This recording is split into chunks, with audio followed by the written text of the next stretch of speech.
नमस्कार। Cinema hall में आपका स्वागत है। आज जुगनू साहब फिर से हमारे साथ हैं। आप उनके वीडियो पसंद करते रहे हैं। इस बार हम थोड़े अलग विषय पर जा रहे हैं। सिंटा, सिने आर्टिस्ट एंड टीवी एसोसिएशन, यह मुंबई की फिल्म इंडस्ट्री की एक ऐसी संस्था है जिसमें कलाकार शामिल हैं। यह कलाकारों का संगठन है। उनके हितों की रक्षा के लिए इसका गठन किया गया था।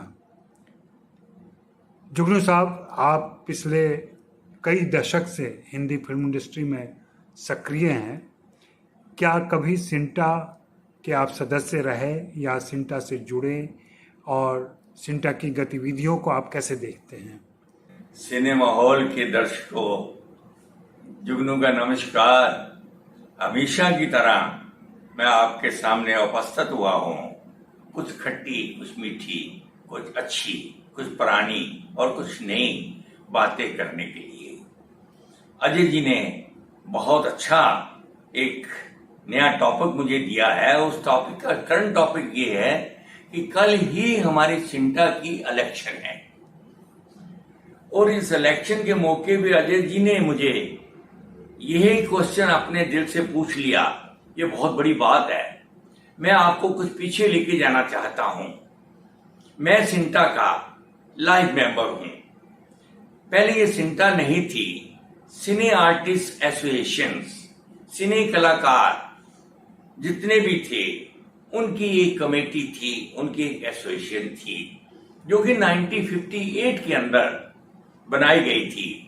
उसमें जो हमारे दिग्गज कलाकार बड़े बड़े, पृथ्वीराज जी, सराम मोदी जी, दुर्गा खोटे जी, जिसमें मैं एक बहुत बड़ा इंपॉर्टेंट नाम लेना चाहूंगा जिनका बहुत बड़ा कंट्रीब्यूशन कम से कम 70 साल 60 साल जब से एसोसिएशन बनी है रहा है।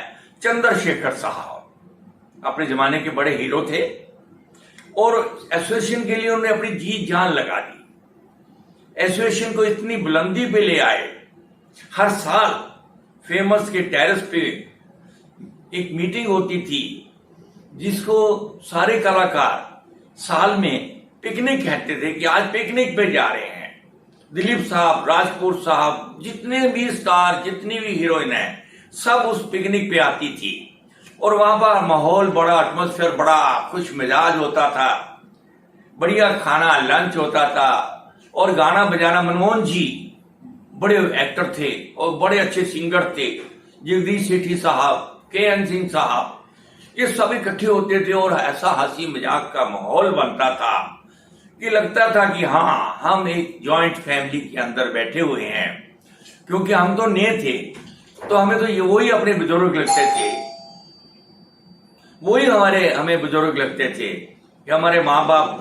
हमें ऐसा लगता था कि वो हमारे सीनियर्स और हमारे बुजुर्ग हैं, और उनकी हंसी मजाक, उनका आपस में एक दूसरे से बातें करने का तरीका, बड़ी रिचनेस थी। और मनमोहन जी अपना हारमोनियम भी साथ में लेके आते थे, और फिर खाना खाने के बाद शाम को जो गाना बजाना शुरू होता था, ये था सिने आर्टिस्ट एसोसिएशन का एक खूबसूरत माहौल। वक्त बदला, चाल बदली, सिने आर्टिस्ट अपनी उम्र के आगे आगे बढ़ती गई।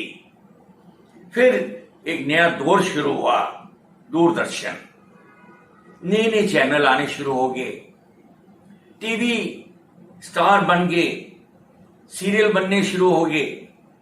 तो वहां पर काफी क्राउड इकट्ठा हो गया। आर्टिस्टों की जो क्वांटिटी थी वो बढ़ती गई, बढ़ती गई, बढ़ती गई। तो फिर ये डिसाइड हुआ कि इसको TV and cine artist association को मर्ज कर दिया जाए, मतलब दोनों को मिला दिया जाए, और इसका नाम रखा गया सिंटा। सिंटा ने मिलजुल कर, सबने कंधे से कंधा मिलाकर सिंटा को कई बुलंदियों पे लेके चले गए। अब मैं थोड़ी सी, उस टाइम थोड़ा फाइनेंस की प्रॉब्लम ये थी कि जो सीनियर आर्टिस्ट थे, या कोई प्रॉब्लम होती थी, कोई हॉस्पिटल की प्रॉब्लम होती थी, तो इतनी ज्यादा हेल्प नहीं कर सकते थे। पर्सनल लेवल पे जो बड़े बड़े प्राण साहब, बड़े बड़े दिलीप साहब, बड़े बड़े स्टार्स थे, वो बंद मुट्ठी से वो हेल्प करते थे, पर एसोसिएशन की तरफ से कोई हेल्प नहीं थी। तो उस टाइम हमारे एक बहुत बड़ा सुपरस्टार मिथुन चक्रवर्ती का नाम लेना मैं जरूर पसंद करूंगा। उनके साथ में अमरीश पुरी साहब, आशा पारेख जी, और मैं एक खास नाम जो लूंगा, जो कि कानो कान किसी को खबर नहीं होने देता था, उसका नाम था जॉनी लीवर। ये इन 4, 5, 6 आदमियों ने मिलकर सिंटा के लिए जो खूबसूरत काम किया, इन्होंने बाहर फॉरेन के अंदर बड़े बड़े शो ऑर्गेनाइज किए, जिसमें हमारी फिल्म इंडस्ट्री के बड़े बड़े कलाकारों ने फ्री काम किया, कोई पैसा नहीं लिया, और वहां से काफी बड़ी कलेक्शन इकट्ठी हो गई। अब सिंटा का जो बैंक बैलेंस था वो काफी बहुत बड़ा और तगड़ा हो गया। अब इन्होंने भी अपना बड़ा दिल किया, और जो हमारे जूनियर आर्टिस्ट थे, छोटे आर्टिस्ट थे, तकलीफ में आर्टिस्ट थे, सीनियर आर्टिस्ट थे, जो बुजुर्ग हो रहे थे, उनकी पेंशन लगानी शुरू कर दी। जो हॉस्पिटल में एडमिट होते थे, हॉस्पिटल में उनकी हेल्प करनी शुरू कर दी। जो कोई फरियाद लेकर आता था उसको ना नहीं किया जाता था, उसकी फिजिकली कहीं ना कहीं हेल्प होती थी। ये सिंटा ने कमाया। और आज मैं आपको एक बहुत बड़ी मुबारकबाद देना चाहता हूं फिल्म इंडस्ट्री को और सिंटा को। सिंटा ने अपनी बिल्डिंग बनाई है। आज सिंटा नहीं है, इसे कारपोरेट हाउस, 5 माले की बिल्डिंग है, जिसके अंदर एडिटोरियम है, ऑल फैसिलिटीज हैं। वहां आप जाकर बैठकर लाइब्रेरी में पढ़ सकते हैं, अब वहां बैठ के एंजॉय कर सकते हैं, वहां पर बैठ के आप ड्रामा देख सकते हैं। आज सिंटा ने इस लेवल पे सिंटा को पहुंचा दिया है। मैं उनको बहुत बहुत मुबारकबाद देना चाहता हूं। लेकिन आपने बताया कि इसका चुनाव होने वाला है, वो क्या है, आप क्या संदेश देंगे? ओह, आपको जानकर खुशी होगी, कल ही हमारे सिंटा का चुनाव है। मैं जितने भी लोग कैंडिडेट खड़े हुए हैं, मैं सबसे मोहब्बत करता हूं, मैं सबको प्यार करता हूं, और मैं सबकी रिस्पेक्ट भी करता हूं। और मेरे मतदाताओं, मेरे आर्टिस्ट भाइयों और बहनों, मैं आपके आगे एक रिक्वेस्ट जरूर करूंगा। आपका दिल जहां करे, जैसे करे, वोट आप उनको दीजिए, पर यह जरूर सोचिए कि आपकी हेल्प कौन कर सकता है, आपको हॉस्पिटल में कौन देखने आ सकता है, आपके झोपड़पट्टी के अंदर कौन एक्टर आपके घर की पोजीशन देखने आ सकता है, आपकी फिजिकली कौन हेल्प कर सकता है। जो आदमी आपको इस काबिल लगे, आप उनको वोट जरूर दीजिएगा।